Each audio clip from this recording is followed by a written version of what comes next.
Hello, Scorpio, Sun, Moon, Rising, and Venus signs. Kamusta kayo? Sana po nasa mabuti kayong kalagayan. Welcome back po sa Star Tarot. Kung bago kayo rito, welcome din kayo. Thank you sa inyong support. I truly appreciate it. God bless you all, Scorpio. Sacred space. Take time for the dreamer in you. Find your power in stillness. In your sacred space is the peace you seek. Ayan. So, siguro, kailangan ninyo ngayon ng pahinga. Kailangan ninyo ngayon ang peace of mind, no? Kaya, ito yon Scorpio. Iniimbitahan kayo na find your sacred space. Find the inner sanctuary ninyo. Ibigay ninyo to sa sarili ninyo para makalma kayo, para makahinga kayo, para ma-relax kayo, no? Kasi maaring gulong-gulo ang isipan ng iba sa inyo, or siguro may imbalance na nangyayari, no? Kaya kailangan ninyo na magpahinga, no? Para mag-ground ninyo muli ang sarili ninyo at magkaroon kayo ng pagkakataon to renew yourself, okay? We have journey, may travel, si Scorpio, maybe physical travel ito, maaring may pupuntahan kayo, no, for whatever reason, siguro magta-travel kayo dito, or posible din na mental travel ito, no, Scorpio.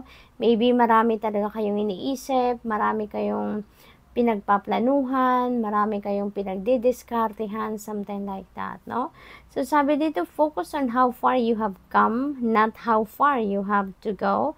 You will find help in unexpected places. Ayan. Ano man ang kailangan ninyo, no?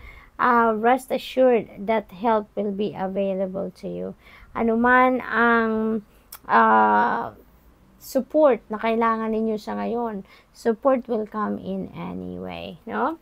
What else? We have nature.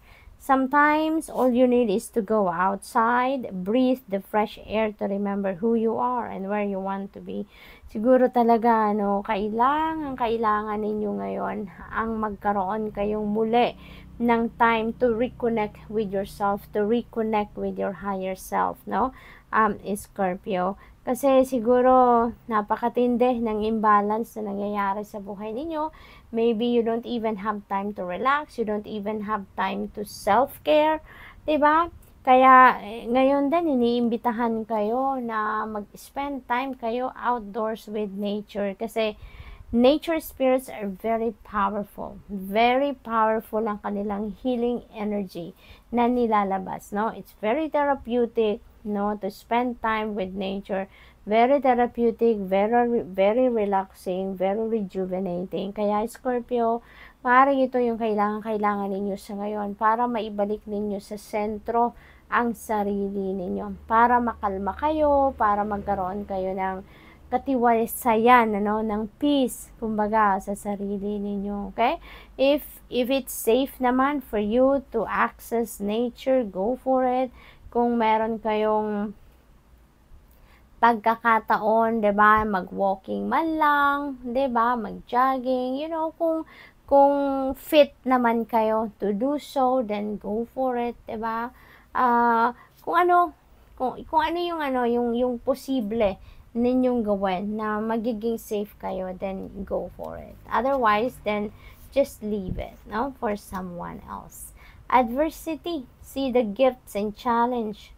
One can be taught within the calm, but the greatest lessons are learned from the storms. That's very true, hindi ba?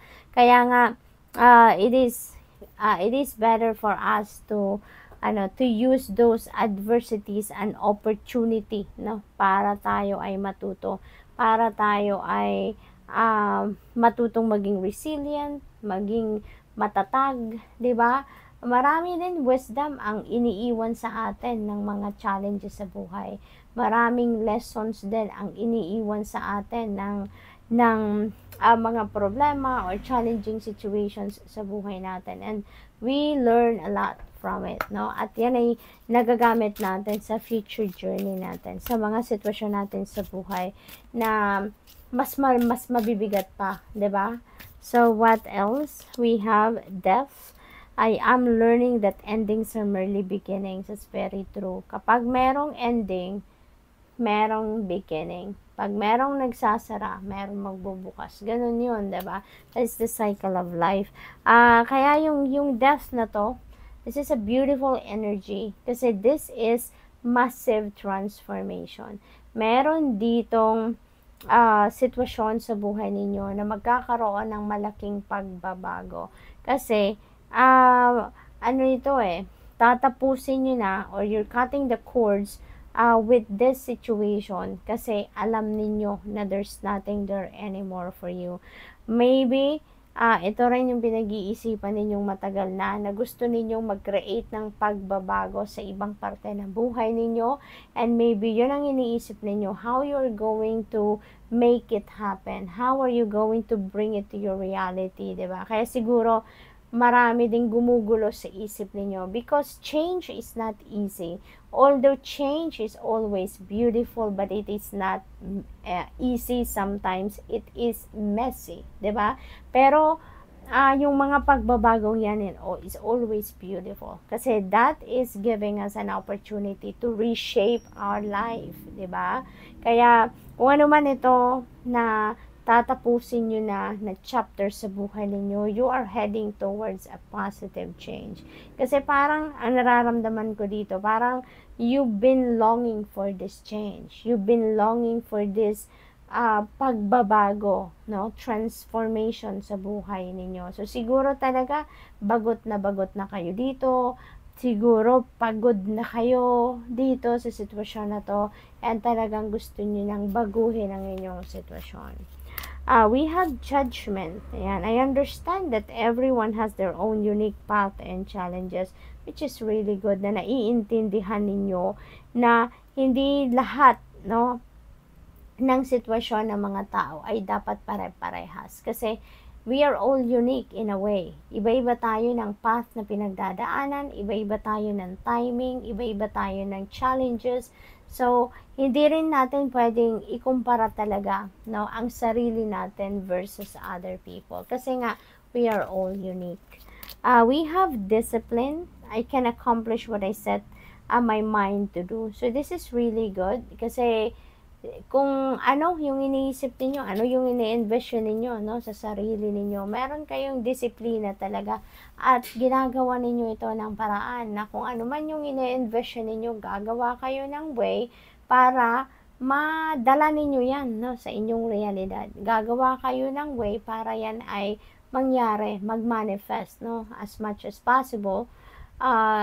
Ginagawa ninyo ito ng paraan para makalapit kayo doon. So, sa pag-aano ninyo, sa pagmamanifest ng kung ano man ang gusto ninyong ma-manifest. So, good luck, Scorpio, and that's all I have for you for today. Thank you for watching. Love and light. Namaste.